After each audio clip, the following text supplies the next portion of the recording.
What's going on, everyone? So welcome to my channel. This is yet another director ranking list. If this is your first time watching one of my videos, specifically a director's list, what I do is simply I rank a director's list, all their movies that I've seen, just their films, not music videos, not TV movies or TV shows, specifically films. I've done Tim Burton, I've done David Fincher, David Lynch, Wes Anderson. Check those out in the playlist down below. But enough of that exposition. Michael Bay, also known as Bayhem. He's done 14 theatrical films. Actually, technically, one of those was released on Netflix, so 13 theatrical and one streaming movie. These 14 movies I'm going to rank from 14 being his worst to 1 being his best. So let's get into it with number 14. Number 14 is Transformers: Age of Extinction. One of the worst movies I personally have ever seen, and I'm going to leave it at that. Number 13 was the follow-up film to my number 14, and that was Transformers: The Last Knight. This movie really liked to play around with aspect ratios. Pretty much every single scene had a different aspect ratio, and it was also poorly shot. It was terrible in terms of special effects, acting, storytelling. The list goes on. It's a bad film. Easily one of the worst of the decade, along with Age of Extinction. Number 12 is his most recent movie, and that is Six Underground. Six Underground is the one that is from the writers of Deadpool and also stars Ryan Reynolds. This is a movie that I like to tell people is a mix between Taken 2 meets Suicide Squad. Yeah, have fun. But that's my number 12. My number 11 is a movie that I know a lot of people love, and I finally saw it a couple months ago, actually in preparation for doing this ranking list, and that's Bad Boys 2. I did not like this movie at all. I thought this movie was terrible. All the problems of Six Underground, Bad Boys 2 kind of originated, it seems like. Editing that makes things, incomprehensible, action scenes that are also incomprehensible, music choices that are jarring, humor that just doesn't really work. It's just very juvenile, and at the same time, even the chemistry between the two actors feels like, okay, I've seen better action films with better chemistry, but so that's my number 11. Number 10 is a movie that I know a lot of people also really dig. Also, I finally saw about a month or so ago, and that's Armageddon. Yeah, this movie is not good at all. This is, clearly a 90s movie in terms of like disaster tropes, because every single thing that you've seen in a disaster movie, this movie has done. This kind of almost feels like a ripoff of Independence Day, which I'm also not really a big fan of, but it seems like an even dumber down version of that movie.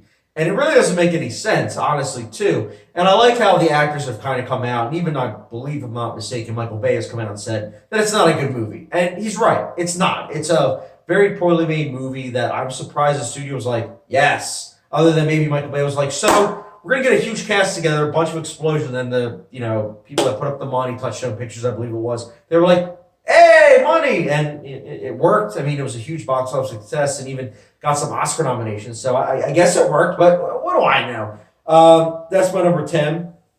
Now, number 9 is a movie that is also really terrible, and that's Transformers: Revenge of the Fallen. This movie, though, I don't have it lower down on the list as much as all the other Transformer movies, simply because I don't really fully put the blame on Michael Bay. There was a writer's strike, so they didn't really get to polish up the script or anything. They literally, if I'm not mistaken, were filming as they went along. And the movie's bad, for sure, but there is some level of enjoyment, like, here and there, and that's why it's my number 9 and not lower, because out of 9 to 14, this is the one that I was like, I have at least somewhat enjoyment from this movie. But still, not a good movie by any means of the way. Number 8 is a movie that I also know a lot of people love. That's Bad Boys. The first Bad Boys is my number 8. Chemistry aside, this movie's pretty standard issue. It's a movie that you watch because of Martin Lawrence and Will Smith's chemistry. That's about it. That's not enough for me personally for rewatchability or even in terms of entertainment value. But for a lot of people, it seemed like that was enough, and whatever. Slightly positive with that movie, I guess. That's why it's my number 8. Number 7, such a historically inaccurate movie, but my number 7 is Pearl Harbor. Pearl Harbor has that 45-minute sequence where the actual Pearl Harbor happens, and that is very inaccurate, but I can't lie that is a propelling sequence, especially with Hans Zimmer's score. And that's the thing. This movie, on a technical aspect alone, it is decent. You know, it's not bad. It just, when you look at the history as well as the romance, the acting, character development, all that, when you look at all that, that's when the flaws start to seep in, as well as the fact that you don't really get to see both sides of this, whole battle. And I don't know, I kind of wish that they did, instead of this being like an American movie. And it's like, it makes sense. It's a Michael Bay movie, so what do I expect? But, it's higher up on the list because of that 45-minute inaccurate sequence, but still enjoyable. That's why it's my number 7. My number 6 is Die Hard on a rock, Alcatraz. And that's, number 6 is The Rock. Nicolas Cage, Sean Connery, they are having a ball with this movie. And this is why I somewhat get enjoyment out of this movie. It's not a great movie by any means. It's not even a good movie. It's not even like a wholesomely entertaining movie. It's a movie that you watch once and you say, I'm going to rewatch Die Hard. That's my opinion, personally. But, that's why it's higher up on the list. There's a little bit of enjoyment. Number 5 is Michael Bay's attempt at being a serious filmmaker, and that's 13 Hours, which is based on a true story. 13 Hours, I don't know. To me, it was too reminiscent of Black Hawk Down from the way that they shot it, edited it, and even the color palette. The color palette, though, in this scenario, kind of felt off, and you didn't really get to fully understand like the whole conflict, in my opinion, unless you obviously knew the history behind it. And I don't think that's necessarily a 100% bad thing. It's just something I kind of wish that Michael Bay had structured differently in terms of this movie. But it's not a terrible movie, but it's also not a good movie, in my opinion, which is why it's a little bit higher up on the list. So now we get to the top 4. Number 4 is a movie that I don't think it's a good movie by any means. That being said, I do think that there is some entertainment value in it. And that's why my number 4 is Transformers Dark of the Moon. Is this movie bloated? Yes. Is this movie overlong? Yes. Is this movie poorly structured? Yes. Is the cinematography terrible? Yes. But at the same time, the cast is having a lot of fun. The score is, enjoyment level in terms of propelling the plot. And then you also have a couple action scenes, like when they're flying in Chicago and they're falling out of the planes. That's a cool scene.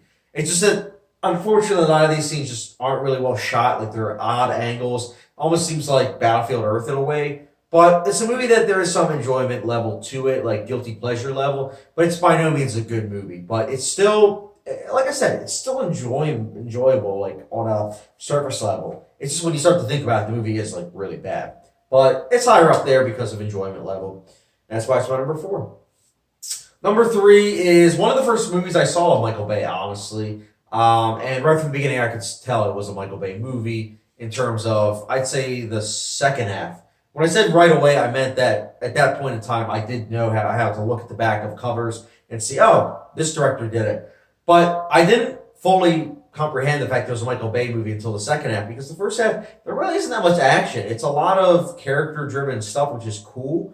But then the second half kind of just throws a bunch of explosions, and it's enjoyable for sure, but it is a movie that you kind of almost feel like it's a wasted opportunity because there was a lot of potential, but it's still enjoyable with what it's trying to do. And even though you've seen this premise done a lot, it's still enjoyable with its execution, and that's why it's flawed, but I will say enjoyable. Now we get to the top 2. Number 2 is a movie that a lot of people would probably have as their number 1. I personally, it's not the case for me. But number 2 is the first Transformers that came out in 2007. I think that this is an enjoyable blockbuster. I think it's very flawed, but it's also very enjoyable in terms of its execution, as well as Tim Witwicky as a character is enjoyable. He's one of the better written characters that Michael Bay kind of, enthralled into his universe. Again, flaws aside, it does have its enjoyment value, and I would definitely say that if someone is the biggest fan of Michael Bay, this is a movie that you can watch and you might be able to get past all the Bayisms, but that's why it's number 2. Number 1 is the movie that actually kind of surprised me with Michael Bay.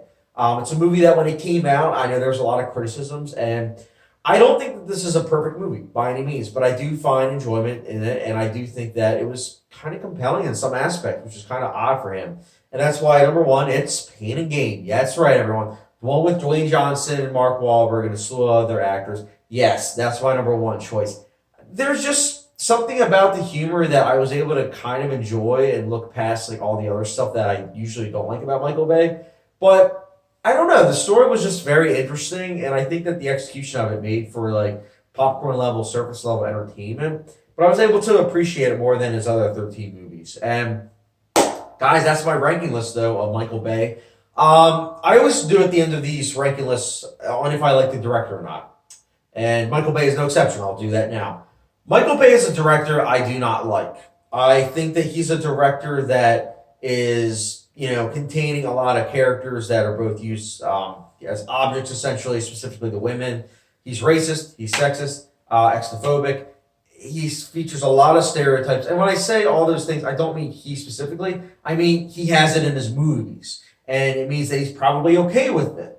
And I don't think that's okay. I think that maybe 20 years ago, I guess you could get past with that. But the fact that he's still making these kind of movies now, he's able to get past that, that's kind of crazy if you think about it. And I'm personally not for that. I think that it's something that he probably should have moved on and maybe should focus more on characters and story and structure.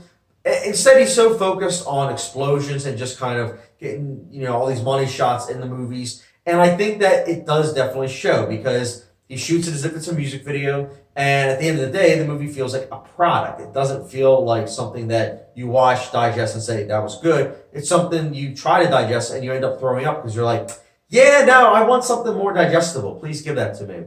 And that's the thing. Michael Bay, I feel like he doesn't take any risks. He is structuring movies, all of his movies, in an action formula. But it's done in a way that a lot of people dig it. They're fine with the fact that all of his movies feature all this stuff. All his movies have slow motion. All his movies have strange camera angles, rapid editing that makes, you nauseous. And just movies that, again, are explosion driven. I don't think there's a movie of his that doesn't have an explosion in it. And again, it's his obsession. I get it. But the thing is with movie directors, and I said this briefly in my 6 Underground review, directors, when they have a style, they also, I think it's important, they also have to grow. And Michael Bay's a director that just hasn't really grown, in my opinion. But you know something? Screw it. I do have to respect that because, and I tell my friends this all the time, my one friend loves Michael Bay's movies. He's making the same movie over and over again, and he's doing it in a way that literally, blatantly is a product. And his movies make billions. His movies know how to make money. And from a product standpoint, cool. From a filmmaking standpoint, no. But I give him props because he does have his own style. Like, a lot of people don't know who Tony Scott is, so they think that Michael Bay's style is unique. But his editing approach is kind of similar to Tony Scott's. But the thing is, Michael Bay's made it his own. And I guess I can kind of respect the fact that he has his own style. But it also is something I'm always grappling with because he has his own style, but he also is a filmmaker that I think is terrible with how he makes movies. And that's just my opinion, though. I think he's a director that really gets me conflicted because I always know I'm going to see his movies, but I always know that probably I'm going to be frustrated while watching his movies. And that's the case. I've seen all 14 of his movies as of 2019. And yeah, he frustrates me to no end. But guys, that's my ranking of Michael Bay's movies. Let me know your thoughts in the comment section down below of your ranking of his movies. Comment section down below. And do you like them? Do you not? Let me know your thoughts in the comment section below. And as always, don't forget the subscription, notification bell, and I'll catch you guys later.